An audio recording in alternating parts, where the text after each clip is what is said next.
Until 2009, when Boko Haram took a dangerous turn that would later give birth to the insurgency in the northeastern part of the country, Nigeria only had to contend with social insecurity that gave rise to armed robbery, kidnapping, ethnic and religious intolerance, and the unrest in the Niger Delta region.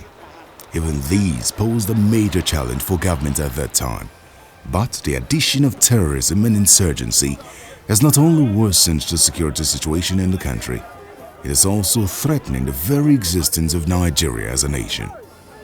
Since 2009, the insurgent group Boko Haram has killed more than 5,000 civilians in attacks occurring mainly in the northeast, north central, and occasional attacks and bombings of soft targets like schools, shopping malls, and motor parks in Abuja. The group, which seeks to Islamize Nigeria, has also abducted more than 500 people, including the over 200 Chibok schoolgirls. Over 1 million people have been displaced in the worst affected states of Borno, Yobe, and Adamawa. Apart from the senseless killing of innocent civilians, Boko Haram has also dislocated people, including entire communities, and severely damaged the economy of the northeast. It's a sad thing to be talking about internally displaced person. Nobody is happy that you will be displaced within your own land. Of course, we know that the issue of terror is global, but the excess of Boko Haram is quite traumatic for all of us. I know that my good friend, the governor of Borno State, some nights will not sleep. Because when I was a governor, I had some tough time too in the Niger Delta at the peak of militancy.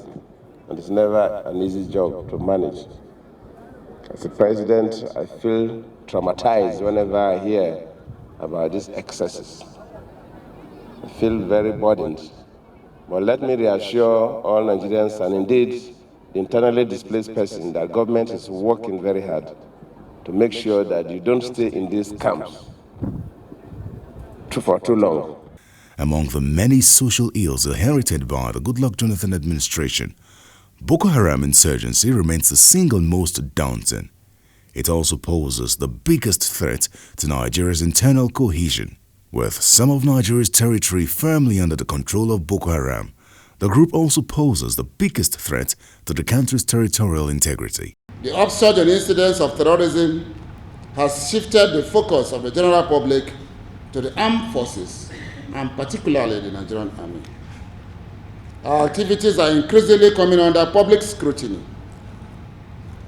It is our duty, therefore, to pick up the gauntlet, rededicate ourselves, and prove our critics wrong. This we can do only if we pause to reflect on what we are doing right and take steps to correct what we are not doing well in order to chart a better course for the future of the Nigerian Army and indeed the Nigerian nation at large.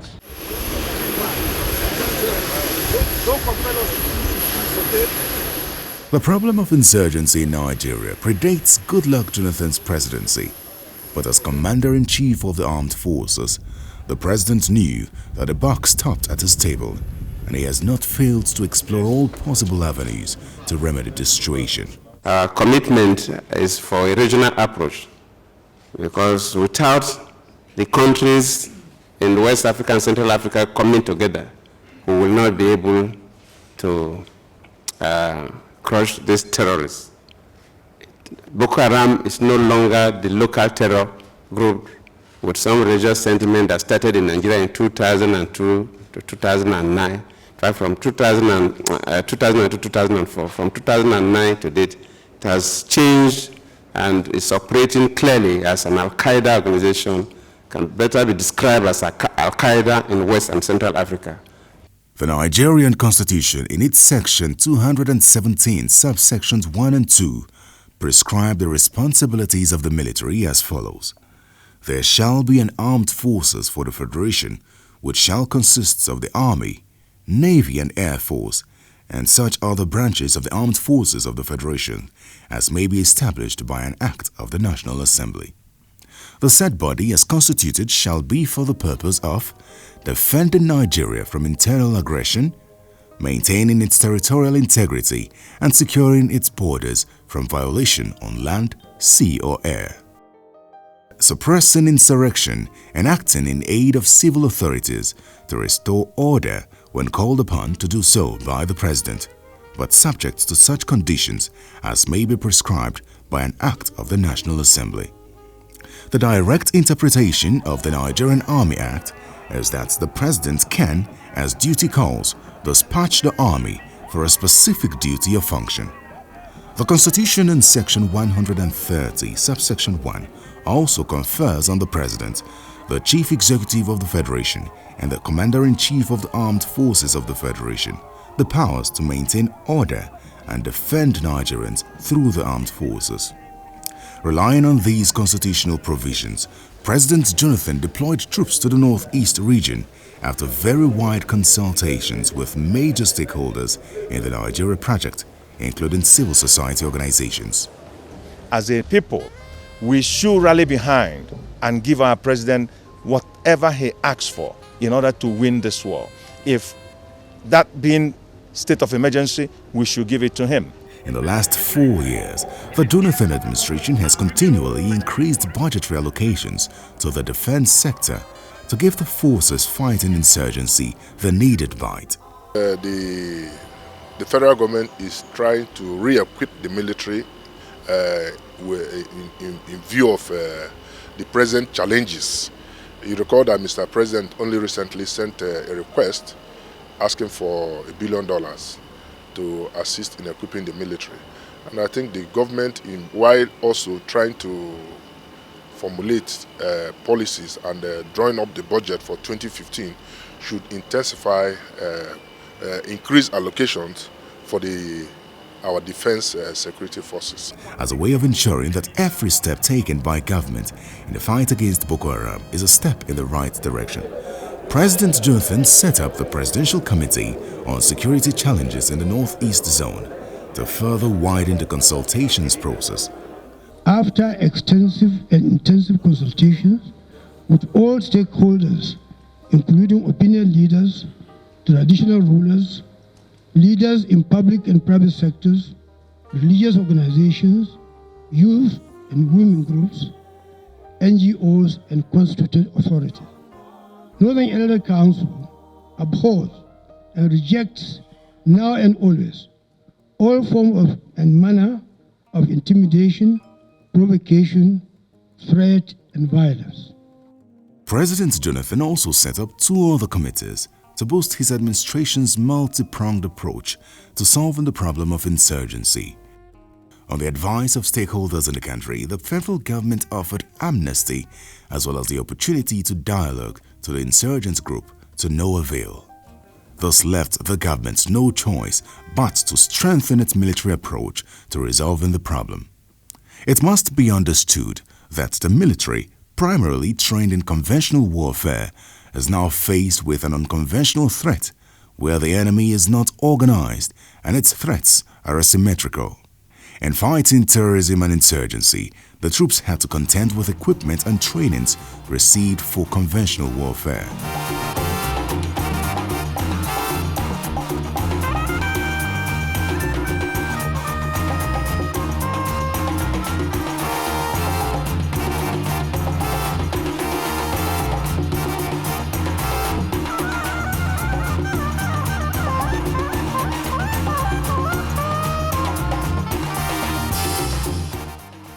Intent and resolute on ending the Boko Haram insurgency, the Jonathan administration quickly undertook the following measures: organization of special counter-terrorist training for several units in the army, acquisition of state-of-the-art weapons and equipment, update of existing weapons and equipment in the armed forces inventory, ensuring regional cooperation with neighboring countries for intelligence sharing and joint operations, strategic partnerships with global community against terrorism, and putting in place mechanism for prevention of terrorism through the Countering Violent Extremism program.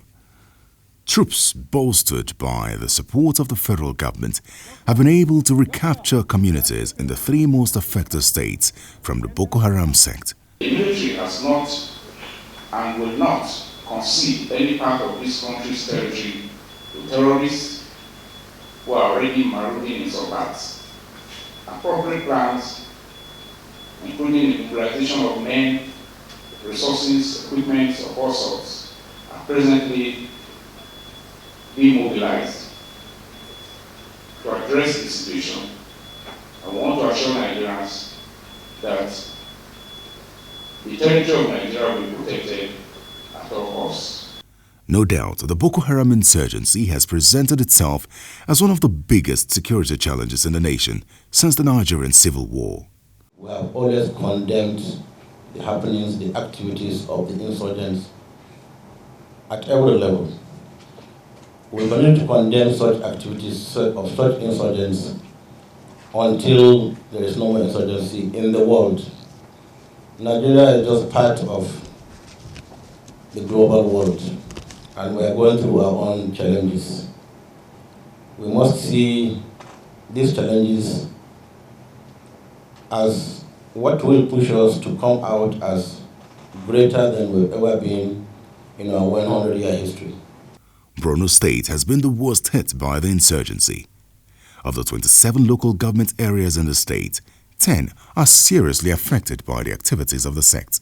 These include Abadam, Bama, Dikwa, Goza, Kalabaj, Kukawa, Mafa, Mate, Moba and Ngala. Many areas in these local governments are currently occupied by members of the sect. According to the federal government's assessment of ongoing operations, most, if not all, of the occupied territories will be recovered before the general election. With areas like the Maiduguri Metropolitan Council, Jere, Kwayarkusa, Bayo and Shani local government areas now relatively peaceful, it is expected that heightened security operations in the most affected local government areas will reduce the security concerns in the remaining parts before the elections.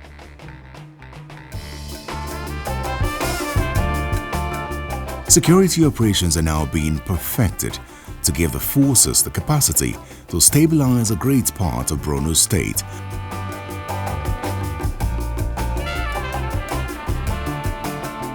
Before now, the insurgents had taken control of 5 local government areas in Adamawa State, namely Madagali, Michika, Mubi North, Mubi South, and Meha. However, extensive security operations between November 2014 and January 2015 have confined the insurgents to only Madagali, and even that is already within the sights of the security forces. It is projected that before the general election, the insurgents will have been completely pushed out of Adamawa State. Such operations are expected to create a backlash on Borno State, where it's believed to be the original base of the insurgents. Effective control measures have been put in place by the Jonathan administration to ensure that they are channeled only to specific areas where it will be easier for the security forces to deal a decisive blow. The security situation in Yobe State is not as worrisome as in Adamawa and Borno states. Out of 17 local governments, only 2 have been the center of activities for the insurgents. They are Gujba and Gulani local government areas. Understandably, these 2 local government areas are located on the route linking the state with the Sambisa and Balmo forests, which are bases for the insurgents.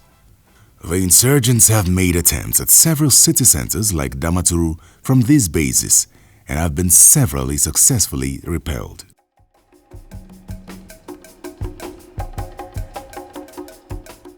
Again, on February 1, 2015, Boko Haram insurgents attacked Maiduguri, Borno State capital, from 4 axes. This was just about 1 week after a similar attack on the Borno State capital. These spate of attacks is seen as desperation by the sect, as the capture of Maiduguri town will offer the group a psychological boost. However, the security forces are well aware of this and are sparing no efforts to prevent any imminent attack from the sect.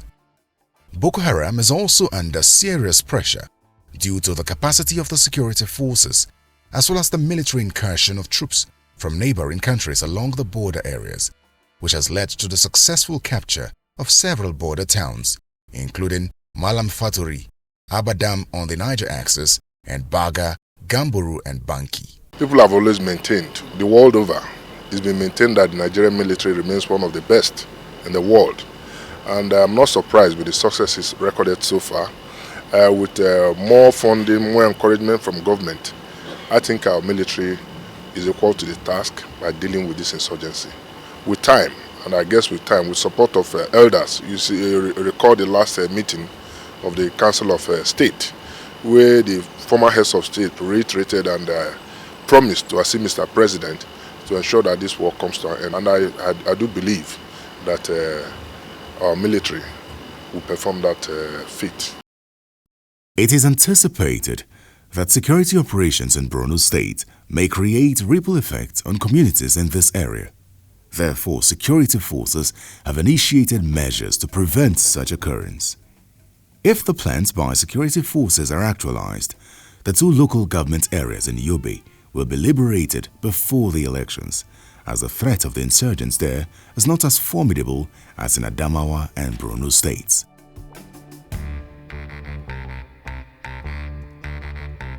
Over the centuries, insurgents have prevailed only because of the intervention of outside forces. But historical records also show that most insurgent groups never get very far. Insurgents like the Boko Haram group are not organized into regular formations, and this makes it difficult to accurately assess their numerical strength and weaponry. As a matter of fact, there are no front lines whose location could offer insight into the progress of the war, and at any rate, military factors are usually less important than political and psychological considerations in deciding the outcome of such conflicts. It's either the government declares a total emergency where you put in the military structure and say you give them timeline, 1 month, 2 months, you are going to deploy, I think, maybe 5,000 military officers each into each state, 5,000, 15,000. I bet you in the next 1 month we'll get result. But if you are, the consequence approach that I said is that there's political wrangling. Every decision that is taken is seen from political and political accusation, and people are ready to sabotage these other persons and then this one is accusing these other persons. That is not very right, and that is what insurgent groups, terrorist gangs, seek out to achieve. But in all sincerity, the fight against insurgency is a slow and grinding process. There have been setbacks and losses in the process, but the gains have been numerous and encouraging. The improved capacity and support given by government will surely embolden the troops to achieve better results. The rise in morale of the troops will in no small measure